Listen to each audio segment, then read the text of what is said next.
નમસ્કાર કે ન્યૂઝ ગુજરાતી સાથે હું જયવિની સમાચારની શરૂઆત કરીશું જામનગરથી। જામનગર શહેરમાં ગેરકાયદેસર બાંધકામો સામે તંત્ર દ્વારા કાર્યવાહી હાથ ધરવામાં આવી રહી છે। જે એસ્ટેટ શાખાએ પાંચહાટડી વિસ્તારમાં આવેલી મણિયાર શેરીમાં મંજૂરી વગર બાંધવામાં આવેલી દુકાનોને તોડી પાડવાની કાર્યવાહી હાથ ધરવામાં આવી રહી છે।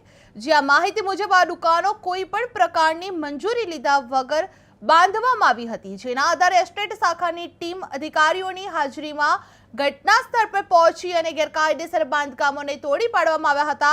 જ્યાં શહેરમાં ગેરકાયદેસર બાંધકામો સામે આવી કાર્યવાહી આગામી દિવસોમાં પણ ચાલુ રહેશે, જે તેવી માહિતી તંત્ર દ્વારા આપવામાં આવી રહી છે। જે જામનગરમાં ગેરકાયદેસર દુકાનો તોડી પાડવામાં આવી રહી છે, જે પાંચહાટડી વિસ્તારમાં તંત્રની કાર્યવાહી હાથ ધરવામાં આવી રહી હતી।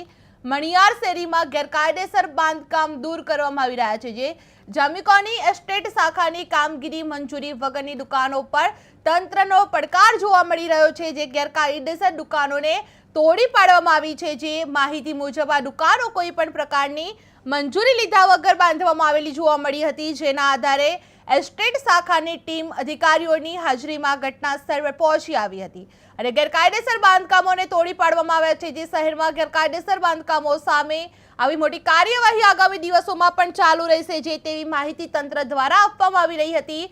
જામનગરમાં ગેરકાયદેસર દુકાનો તોડી પાડવામાં આવી છે। જે પાંચહાટડી વિસ્તારમાં આવેલી આ દુકાનોને તોડી પાડવામાં આવી છે, જે તંત્રની કાર્યવાહી હાથ ધરવામાં આવી રહી છે। જે મણિયાર શેરીમાં ગેરકાયદેસર બાંધકામ દૂર કરવામાં આવી રહ્યું છે।